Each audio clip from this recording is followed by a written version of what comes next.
Shalom, apa kabar semuanya?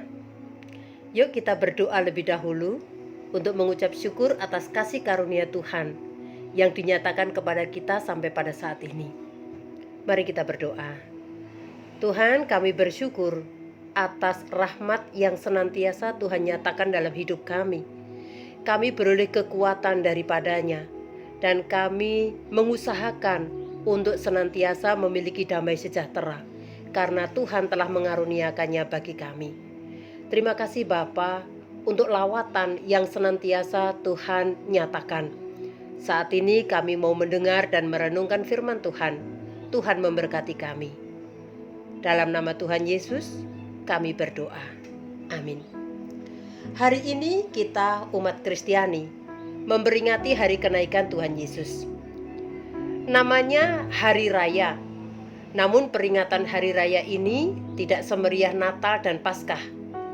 Meski demikian, kita harus memahami bahwa hari kenaikan Tuhan Yesus ini merupakan rangkaian peristiwa Yesus menyatakan diri kepada para murid untuk meneguhkan, untuk meyakinkan identitas baru bagi mereka.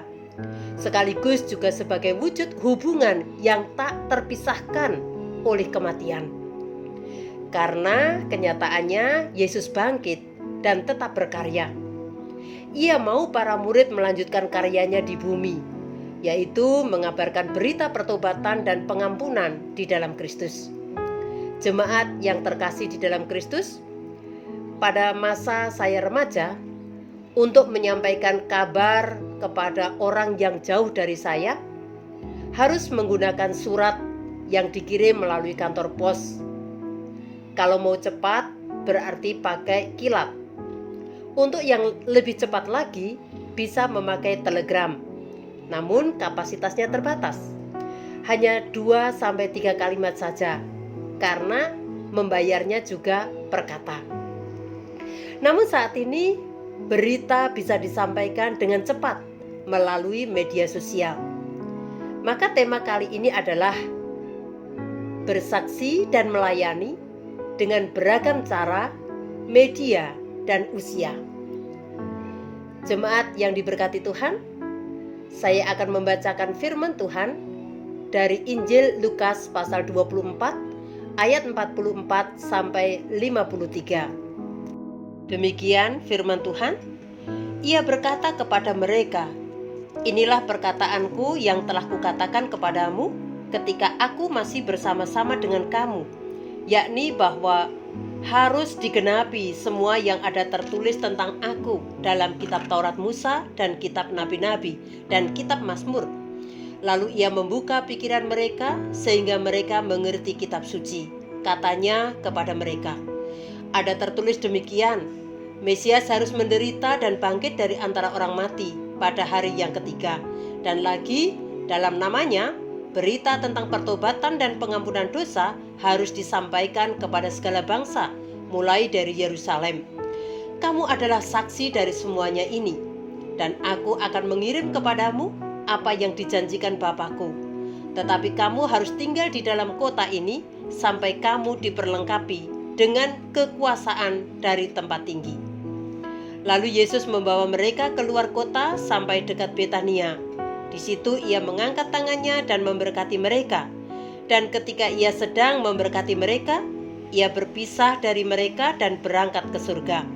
Mereka sujud menyembah kepadanya, lalu mereka pulang ke Yerusalem dengan sangat bersukacita. Mereka senantiasa berada di dalam bait Allah dan memuliakan Allah. Sampai di sini pembacaan firman Tuhan. Jemaat yang dikasihi Tuhan, kita mengenal apa yang disebut dengan wasiat. Hal ini disampaikan oleh seseorang sebelum meninggal.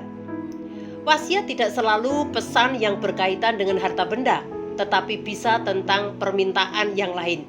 Salah satu contoh adalah wasiat dari seorang ayah yang mengakhiri hidupnya bersama dengan anaknya. Dia menuliskan pada tembok sebuah pesan, "Tolong jangan pisahkan kami, makamkan dalam satu liang." Dan ini dianggap sebagai wasiat, sehingga keluarganya pun melaksanakannya. Perjumpaan Tuhan Yesus dengan para murid sebelum Yesus terangkat ke surga juga memberikan wasiat yang harus dilaksanakan. Tuhan Yesus mengingatkan lebih dulu tentang nubuat para nabi, tentang Mesias yang harus menderita dan bangkit dari antara orang mati. Hal ini membuka pikiran para murid tentang Yesus. Selanjutnya Tuhan Yesus menyampaikan pesan atau yang dapat kita sebut sebagai wasiat. Ayat 47 memberitahukan kepada kita apa yang disampaikan kepada para murid pada waktu itu, bahwa berita pertobatan dan pengampunan harus disampaikan kepada segala bangsa mulai dari Yerusalem. Dan ayat 48 dengan tegas Tuhan Yesus memberikan identitas baru kepada mereka yang mengatakan bahwa kamu adalah saksi dari semua ini. Sebagai seorang saksi, berarti mereka harus menyampaikan kabar yang diberitakan oleh Tuhan Yesus, yaitu tentang pertobatan dan pengampunan di dalam Kristus. Jemaat yang dikasihi Tuhan, ketika Tuhan Yesus sudah menyampaikan kepada para murid, Tuhan juga memberikan jaminan, menjanjikan untuk memperlengkapi dengan kekuasaan dari tempat tinggi. Setelah wasiat ini disampaikan, kemudian Yesus menuju ke suatu tempat di mana mereka sampai di dekat Betania. Kemudian Tuhan Yesus memberkati dan berpisah dengan terangkat ke surga. Biasanya perpisahan akan menimbulkan kesedihan, namun tidak bagi para murid. Ayat 52-53 menunjukkan bahwa mereka tidak merasa kehilangan, namun mereka sujud menyembah dan pulang dengan sukacita. Mereka taat dan setia terhadap perintah Tuhan, serta terus memuliakan Tuhan. Para murid tidak pulang ke rumah masing-masing, namun mereka berkumpul di bait Allah memenuhi wasiat dari Tuhan Yesus. Andaikan mereka langsung bubar, lalu pulang ke rumah masing-masing, kira-kira apa yang akan terjadi? Tentu gerakan itu akan menghilang dan tidak ada pengaruh roh secara gabungan dalam dunia ini. Dari kehidupan para rasul menunjukkan adanya kesatuan tekad untuk menjadi saksi dan menyampaikan berita pertobatan dan pengampunan itu. Sekaligus juga membuktikan ketaatan mereka melakukan wasiat Tuhan Yesus. Jemaat yang kekasih di dalam Kristus, ketika Tuhan memberi identitas baru, memberikan perintah, Dia tidak asal memerintah, namun bertanggung jawab dengan memperlengkapi apa yang diperlukan dalam melaksanakan tugas dan tanggung jawab tersebut. Yang harus kita lakukan adalah taat dan menjalankan wasiat dengan sukacita dan setia.